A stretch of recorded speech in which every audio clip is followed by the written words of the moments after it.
बिस्मिल्लाहिर्रहमानिर्रहीम अस्सलाम वालेकुम viewers, welcome to my channel. तो आज मैं आप लोगों के लिए बहुत ही टेस्टी, बहुत ही इजी और सुपर क्रिस्पी स्नैक की रेसिपी लेकर आई हूँ।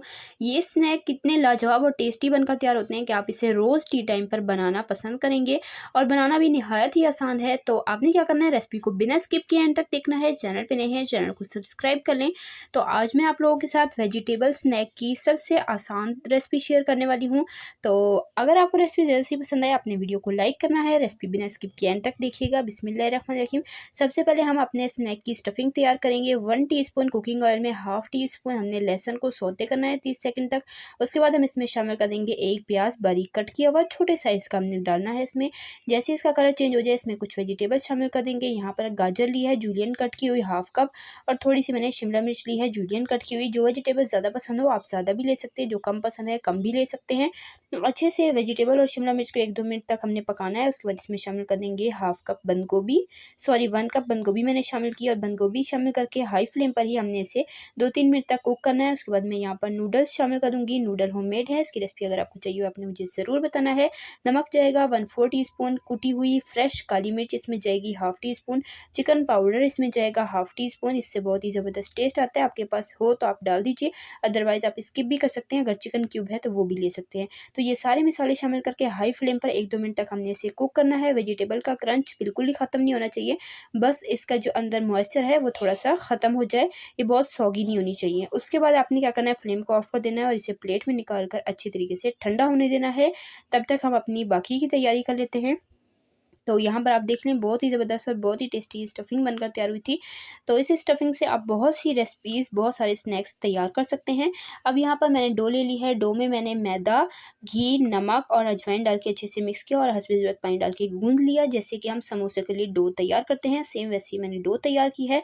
और इसके डो के मैंने 4 पीस कर लिए हैं। 1 डेढ़ कप मैदे से मैंने ये डो तैयार की थी, और इससे मैं यहाँ पर 4 स्नैक रेडी कर लूँगी।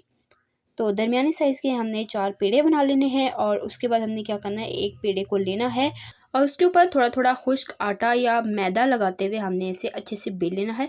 रोटी को बिल्कुल बारीक बेलिएगा, जितनी बारीक आप पतली रोटी बेलेंगे ना, उतने ही हमारे स्नैक क्रिस्पी बनकर तैयार होंगे। तो अच्छे से रोटी को बेलने के बाद हमने जो यहाँ पर स्टफिंग तैयार करके रखी थी, अपनी मर्ज़ी के मुताबिक आप इसके अंदर फिल कर लें, और उसके बाद हम इस तरीके से इसकी शेप तैयार करेंगे। एक साइड हमने फ़ोल्ड कर लेनी है और उसके ऊपर हमने पानी लगा लेना है। ब्रश की मदद से या फिंगर की मदद से लगा सकते हैं, सादा पानी लगाएंगे, और उसके बाद हम इसी तरीके से सारी साइड्स फोल्ड कर देंगे, और आपने अच्छे से हाथ की मदद से प्रेस कर लेना है ताकि ये साइडें खुले नहीं फ्राई होते हुए, अदरवाइज़ आपकी रेसिपी ख़राब हो सकती है।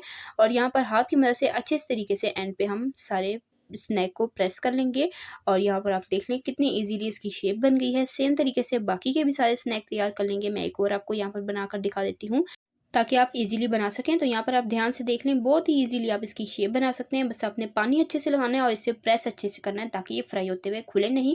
इसी दौरान अगर आपको रेसिपी ज़रा सी पसंद आ रही है, वीडियो को लाइक करें, शेयर करें अपने फ्रेंड एंड फैमिली मेम्बर्स के साथ। चैनल पर नए हैं, चैनल को सब्सक्राइब कर लिया करें।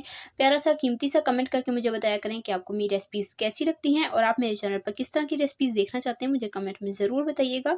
तो यहाँ पर सारे के सारे मैंने स्नैक रेडी कर लिए हैं, और ये देख लें बहुत ही ईजी से स्नैक ही बनकर तैयार होते हैं। चलिए अब इसे फ्राई कर लेते हैं। ऑयल को हमने अच्छी तरीके से गर्म कर लेना है। उसके बाद फ्लेम को कर देना है लो, और लो फ्लेम पर हमने स्नैक को फ्राई करना है। अगर हाई फ्लेम होगी इसके ऊपर कलर आ जाएगा और ये अच्छे से क्रिस्पी नहीं होंगे, इसलिए लो फ्लेम पर 5 से 7 मिनट तक आपने इसे अलटते पलटते हुए फ्राई कर लेना है। तकरीबन 4 मिनट हो गए थे तो मैंने इसकी साइड चेंज कर दी। देखिए माशाल्लाह कितना खूबसूरत कलर आया है, और दूसरी साइड पर भी मैंने इसे 3-4 मिनट मज़ीद कुक किया है। तो टोटल 8 मिनट मुझे इसे फ्राई करते हुए लगे थे, और यहाँ पर देख लें माशाल्लाह कितना खूबसूरत इस पर कलर आ चुका है। बहुत ही अच्छे से क्रिस्पी हो चुके हैं।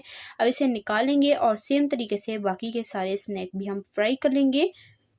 बस आपने फ्राई में आँच का ख़ास ख्याल रखना है कि आँच बहुत तेज़ नहीं होनी चाहिए, मीडियम टू लो फ्लेम पर आपने इसे फ्राई करना है। उसके बाद अच्छी तरीके से ठंडा कर लें, और उसके बाद हम इसे सर्व करेंगे।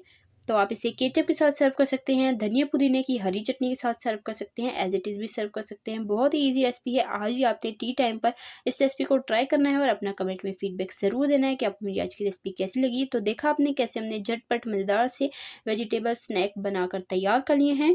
तो इसी तरह की टेस्टी यम्मी रेसिपीज़ के लिए, सिंपल ईजी रेसिपीज़ के लिए, चाइनीज़ रेसिपीज़ के लिए, बेकिंग रेसिपीज़ के लिए, डिजर्ट रेसिपीज़ के लिए, बकरा ईद स्पेशल रेसिपीज़ के लिए, रमज़ान स्पेशल रेसिपीज़ के लिए, सिंपल ईजी हेल्दी रेसिपीज़ के लिए मेरे चैनल को सब्सक्राइब करें। मैं आपके लिए इसी तरह की टेस्टी यम्मी और आसान सी रेसिपीज़ लाती रहती हूँ। सब्सक्राइब कर लें ताकि आप हमारी कोई भी रेसिपी मिस ना करें। यहाँ पर मैं आपको तोड़कर भी चेक करा रही हूँ। ये देखें कितने ज़बरदस्त स्नैक बनकर तैयार हुए थे। इंशाल्लाह फिर मिलेंगे नेक्स्ट मज़ेदार ज़बरदस्त और आसान सी रेसिपी के साथ। तब तक के लिए अपना रखिएगा ढेर सारा ख्याल। मुझे दुआ में याद रखिएगा। अल्लाह हाफ़िज़।